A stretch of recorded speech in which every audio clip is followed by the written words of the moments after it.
Dhaka, 1829. The gardens of the princely palace of Dhaka rustled under the monsoon. A young man of 20, Prince Dhaka, son of the Raja of Bundelkhand, contemplated the storm clouds on the horizon. His English tutor, Professor Harrison, interrupted his reverie. "Your Highness should come inside." "The rain." "Rain does not frighten me, Professor," replied Dhaka without turning around. "You have taught me the sciences of Europe, but I learned alone to love the elements." The professor approached, worried by his student's tone. "I received your admission to Oxford University. Your father will be delighted." Dhaka finally turned, his black eyes gleaming with a troubling intensity. "I will not go to England, Professor. At least, not as you hope." "But your education?" "My education." The prince gave a bitter laugh. "To learn what?" "How your empire plunders my country." The professor paled. "Prince Dhaka, I beg you. These ideas are dangerous. Truth is always dangerous for oppressors." Dhaka placed a hand on his tutor's shoulder. "You are a good man, Professor. But your nation is not.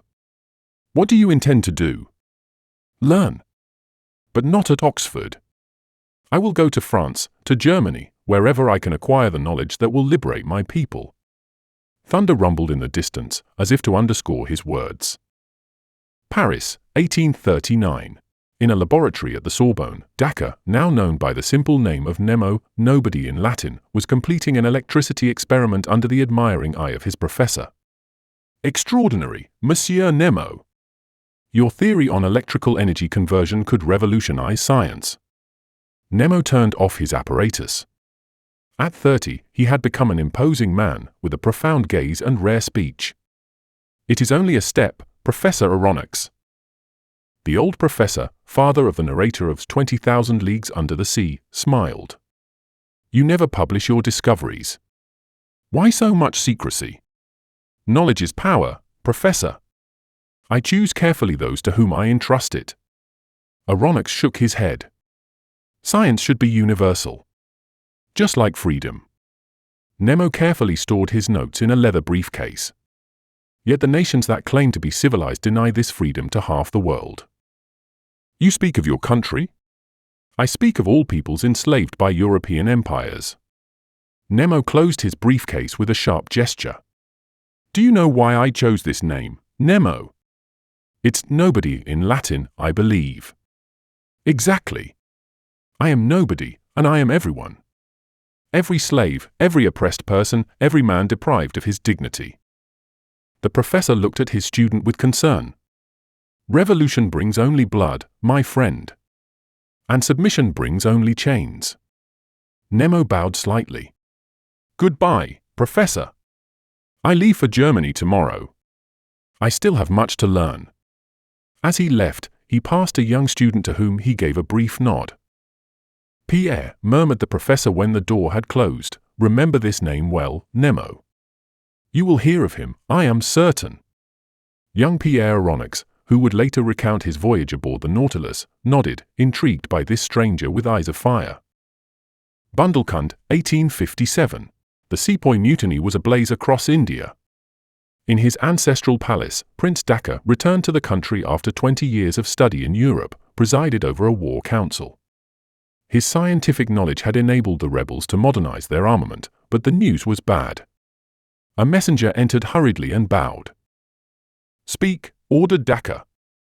"Highness, the English have retaken Delhi. They are executing all suspects."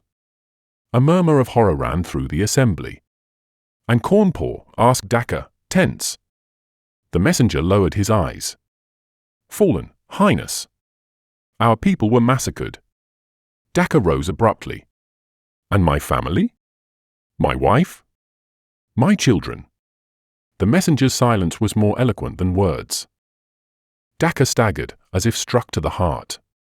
"They were at Cawnpore for your son's treatment," the messenger finally murmured. The English spared no one. A captured English officer was brought before the prince. The man trembled but maintained a proud dignity. "Colonel Spencer," said Dhaka in a strangely calm voice. "Explain to me why doctors, women, and children deserve death." "War is cruel, Highness," replied the officer. "Your rebels committed atrocities at Meerut." "Rebels?" Dacre approached. "I am a rebel for wanting freedom for my people. My wife was a rebel. My 4-year-old son. I did not give those orders." "No. You simply obey orders. Like all the executioners in history." The colonel straightened. "What will you do with me?" Against all expectation, Dacre gestured toward the door. "Leave. Tell your masters that Prince Dacre died today with his family at Cawnpore." The officer, stunned, did not move. "Leave," thundered Dacre. When the Englishman had disappeared, a lieutenant approached. "Highness, why did you free him?" "Because from now on, I am no longer Prince Dacre." His eyes were dry, but his soul bled. "I am Nemo, nobody. And soon I will disappear from the world sight to better fight it." A secret shipyard, somewhere in Norway, 1865. In an isolated cove of the Norwegian fjords, a strange construction was taking shape. A submarine like the world had never seen. Nemo, aged before his time, supervised the work. A Norwegian engineer approached him with plans. "Captain, the diving tanks are installed. The Nautilus will be able to reach depths never explored. What about the armor?" "Triple steel hull, as you requested. No ship in the world will be able to damage it." Nemo nodded with satisfaction. "And the electric propulsion?" "Your calculations were perfect. The sodium batteries perform beyond our hopes." The captain contemplated the streamlined hull that gleamed under the pale Norwegian sun. "In 2 months, we will take to the sea," he murmured. "And never again will we set foot on the soil of civilized nations." The engineer seemed troubled. "Captain, after all these years of working together, may I ask you a question?" "I'm listening, Olaf." "Why? Why renounce the world?" Nemo fixed his gaze on the horizon. "I do not renounce the world, my friend. I renounce its corruption, its injustices. Under the sea, we will create our own society based on equality and justice. Some will call you a pirate." "I am not a pirate." Nemo's voice hardened. "I am an enforcer of justice. I take only what nations have stolen from others. I sink only ships that carry the fruits of colonialism and oppression." The engineer shivered at the intensity of his gaze. "Will there be a possible return?" he asked softly.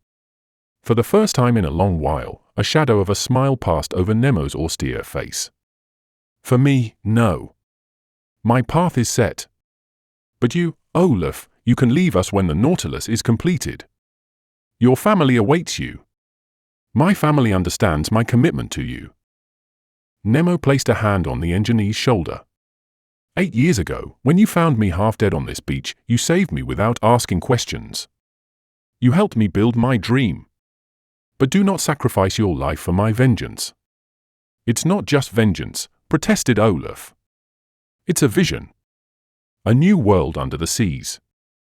Nemo looked long at the Nautilus, this technological marvel born of his pain and his genius. "A new world, perhaps. Or perhaps," he murmured so low that the engineer barely heard him, "perhaps it's just a magnificent coffin for a man already dead." A few months later, the Nautilus took to the sea. Professor Pierre Aronnax, decades after encountering this enigmatic stranger in his father's office, would find himself prisoner aboard the most mysterious submarine that had ever sailed the oceans. The rest, as we know, belongs to literature.